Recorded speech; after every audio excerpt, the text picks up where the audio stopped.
Yo, what's up guys? Today we are reacting to the history of Japan. This is by Bill WURTZ.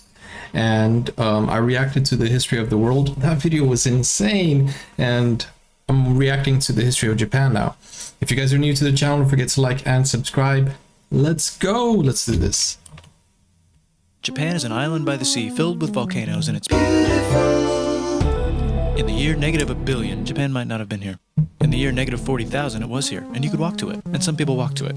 Then it got warmer, some icebergs melted, it became an island, and now there's lots of trees. Because it's warmer. So now there's people on the island. They're basically sort of hanging out in between the mountains, eating nuts off trees, and using the latest technology, like stones and bowls. Ding dong, it's the outside world, and they have technology from the future, like really good metal and crazy rice farms.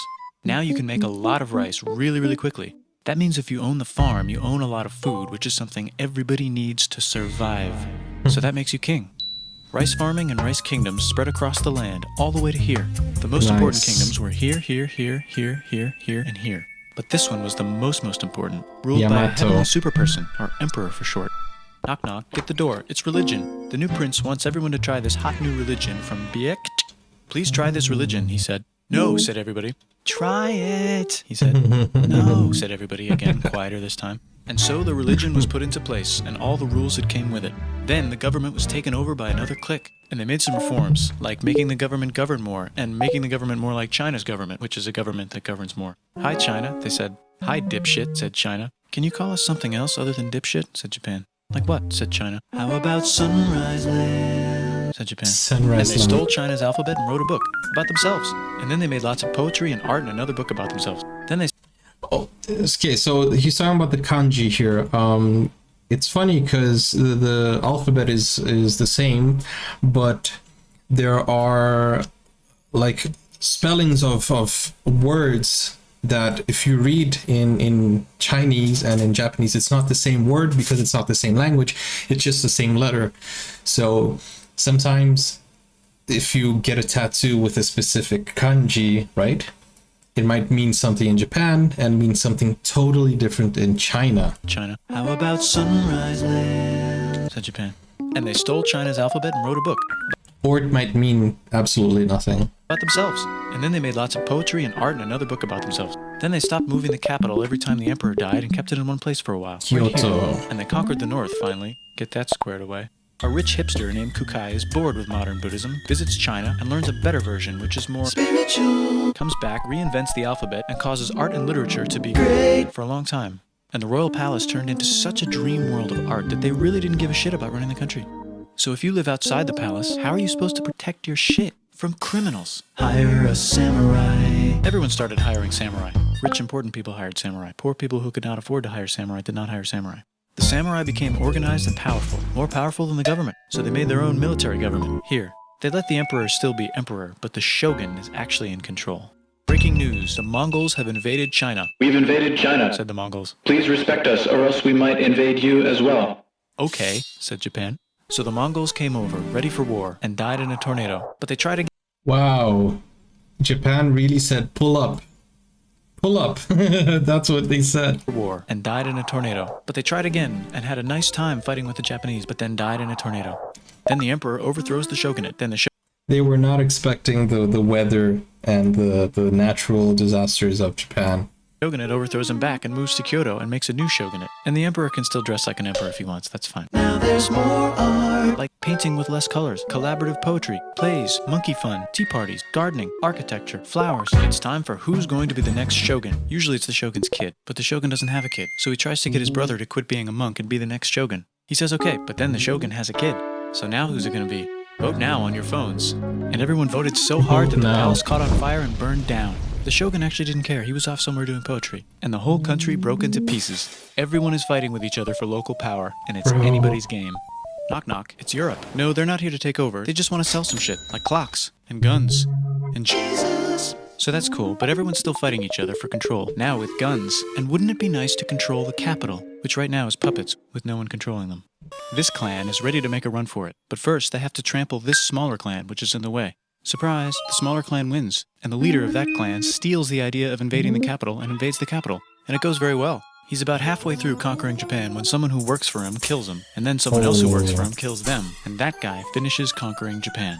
And then he confiscated everybody's swords and made some rules. And now I'm going to invade Korea and then hopefully China, he said, and failed, and also died. But before he died, he told these 5 guys to take care of his 5-year-old son until he's old enough to be the next ruler of Japan. And the 5 guys said, yeah, right, it's not going to be this kid, it's going to be one of us, because we're grown-ups. And it's probably going to be this guy, who happens to be way more rich and powerful than the others. Trump. By the way, why did they provoke Korea unprovoked? That just...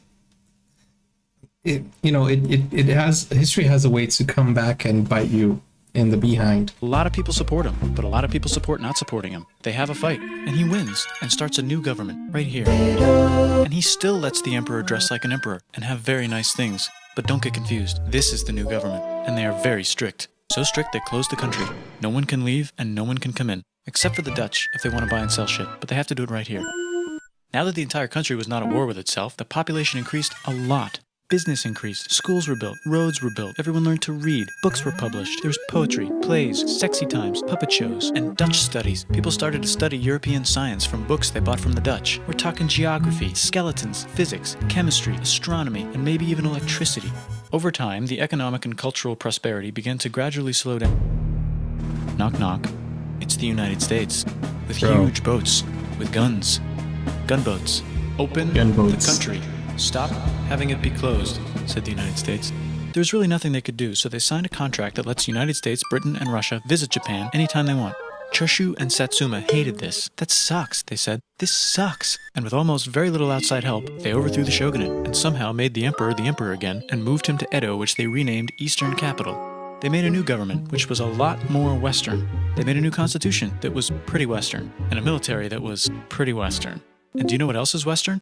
That's right, it's conquering stuff. So what can we conquer? Korea. They conquer Korea, taking it from its previous owner, China, and then go a little bit further. And Russia rushes in out of nowhere and says, stop, no, you can't take that. We were going to build a railroad through here to try to get some warm water. And Russia builds their railroad, supervised by a shit ton of soldiers. And then when the railroad was done, they downgraded to a fuck ton. Did I say downgrade? I meant upgrade. And Japan says, can you maybe chill? And Russia says, how about maybe you chill? Japan is kind of scared of Russia. You'll never guess who's also kind of scared of Russia. Great Britain. So Japan and Great Britain make an alliance together so they can be a little less scared of Russia. Feeling confident, Japan goes to war against Russia, just for a moment, and then they both get tired and stop. It's time for World War I. The world is about to have a war, because it's the 1900s and weapons are getting crazy, and all these empires are excited to try them out on each other. Meanwhile, Japan has been enjoying conquering stuff and wants more. And the next thing on their list is this part of China and lots of tiny islands. All that stuff belongs to Germany, which just had war declared on it by Britain because Britain was friends with Belgium, which was being trespassed by Germany in order to get to France to kick France's ass because France is friends with Russia, who was getting ready to kick Austria's ass because Austria was getting ready to kick Serbia's ass because someone from Serbia shot the leader of Austria's ass. Actually shot him in the head. And Britain is currently friends with Japan, so you know what that means. Duh, Japan should take the islands. Which they wanted to do anyway, so they called Britain on the telly to sort of let them know. And then they did it.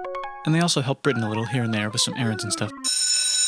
Now the war is over, and congratulations, Japan, you technically fought in the war, which means you get to sit at the negotiating table with the big dudes, where they decided who owns what. And yes, Japan gets to keep all that shit they stole from Germany. You also get to join the post-war mega alliance, the League of Nations, whose mission statement is to try not to take over the world. The Great Depression is bad, and Japan's economy is now crappy, but the military is doing just fine, and it invades Manchuria. In the League of Nations, it's like, no, don't do that. If you're in the League of Nations, you're not supposed to take over the world. And Japan said, how about I do anyway? And Japan invaded more and more and more and more of China, and was planning to invade the entire East. You've got mail. It's from Germany, the new leader of Germany. He has a cool mustache, and he's trying to take over the world and needs friends. This also got forwarded to Italy. They all decided to be friends because they had so much in common. It's time for World War II. Germany is invading the neighbors. Then they invade the neighbors' neighbors. Then the neighbors' neighbors' neighbors, who happened to be Britain, said, holy shit. And the United States started helping Britain because they are good friends, and started not helping Japan because they're friends and our friends are not friends. Plus they're planning on invading the entire ocean. The United States is also working on a large, very huge bomb, bigger than any other bomb, ever, just in case. But they still haven't joined the war. War looks bad on TV, and the United States is really starting to care about their image. But then Japan spits on them in Hawaii and challenges them to war, and they say yes. And then Germany, as a symbol of friendship... See, that's what I was saying. Like, after Pearl Harbor, Japan, they knew they messed up. them in Hawaii and challenges them. They knew they messed up. Like, honestly, why? They're like, the US wasn't even, well, that's the thing. They were impartial for the most part, and then suddenly they got attacked. That's basically like a bad move. And spits on them in Hawaii and challenges them to war. And they say yes. And then Germany, as a symbol of friendship, declares war on the United States also. So the United States goes to war in Europe, and they help the gang chase Germany back into Germany. And they also start chasing Japan back into Japan. And they haven't used the bomb yet and are curious to see if it works. So they drop it on Japan. Wow. They actually drop 2.